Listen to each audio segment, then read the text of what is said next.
Hi everyone, इस video में हम बात करेंगे अमेजन के मिनिमम प्राइस और मैक्सिमम प्राइस के बारे में। मिनिमम प्राइस और मैक्सिमम प्राइस ऐड करने के लिए हम हमारे अमेजन के सेलर पैनल पे आ जाएंगे और यहाँ इन्वेंट्री पे क्लिक करके मैनेज इन्वेंट्री में क्लिक कर देंगे तो हमारे सामने इस तरह का एक मैनेज इन्वेंट्री का होम पेज ओपन हो जाएगा। अगर आपको यहाँ लास्ट में मिनिमम प्राइस और मैक्सिमम प्राइस का कॉलम नहीं दिख रहा है तो आप यहाँ प्रेफरेंसेस में जाके उसे ऐड कर सकते हैं। तो चलिए हम सबसे पहले इसे ऐड कर लेते हैं। प्रेफरेंसेस पे क्लिक करना है। क्लिक करने के बाद में मैनेज इन्वेंट्री का इस तरह से एक आपके सामने कॉलम डिस्प्ले का पेज ओपन हो जाएगा। इस पे हम नीचे आ जाएंगे और यहाँ से योर मिनिमम प्राइस और मैक्सिमम प्राइस को टिक करके सेव चेंज कर लेंगे। तो आप यहाँ देखेंगे कि लास्ट में योर मिनिमम प्राइस और योर मैक्सिमम प्राइस का कॉलम जो है वो यहाँ पे ऐड हो चुका है। तो आइए अब जानते हैं मिनिमम प्राइस और मैक्सिमम प्राइस क्या है।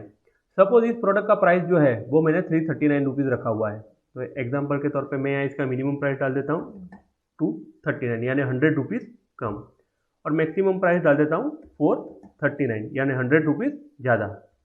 ये प्राइस डाल के इसे हम सेव कर देते हैं। इस तरह से ये प्राइस सेव हो गई। बहुत बार ऐसा होता है कि जल्दी करने के अंदर हम प्राइसिंग डालने के अंदर गलती कर देते हैं। तो हम अमेजोन से यहाँ पे कह रहे हैं कि मैंने ये प्रोडक्ट का मेरा प्राइस जो है सेलिंग प्राइस वो 339 रुपीज़ है।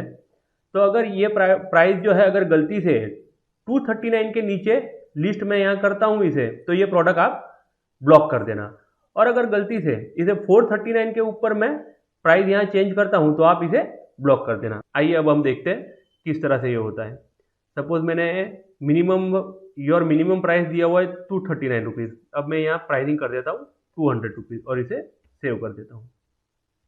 तो आप देखेंगे जैसे मैंने यहाँ 200 का प्राइस डाल के इसे सेव किया, थोड़ी देर के अंदर यहाँ आ गया product inactive, potential low pricing error. मतलब मेरा मिनिमम प्राइसिंग जो है उससे नीचे के रेट पे सेलिंग के लिए सेलिंग प्राइसिंग मैंने यहाँ पे अपडेट कर दिया है, इसीलिए पोटेंशियल लो प्राइसिंग एरर आ गया। तो कभी इस तरह से गलती से प्राइसिंग एरर हो गया तो हमारा प्रोडक्ट जो है वो सेल नहीं होगा और हम लॉस से भी बच सकते हैं।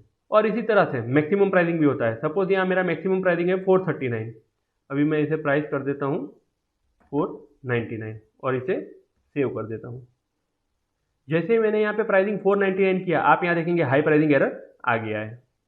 और अब इसे मैं वापस एक्चुअल प्राइस पे सेट कर देता हूँ तो आप देखेंगे ये एरर जो है वो चली जाएगी 339 एंड सेव।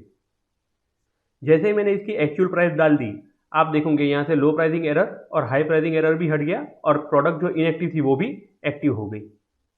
मिनिमम प्राइस और मैक्सिमम प्राइस का बेनिफिट यही है कि अगर गलती से कभी आपने प्राइसिंग एरर कर दिया है तो आपका प्रोडक्ट जो है वो इनएक्टिव हो जाएगा और उससे आप लॉस से भी बच सकते हो।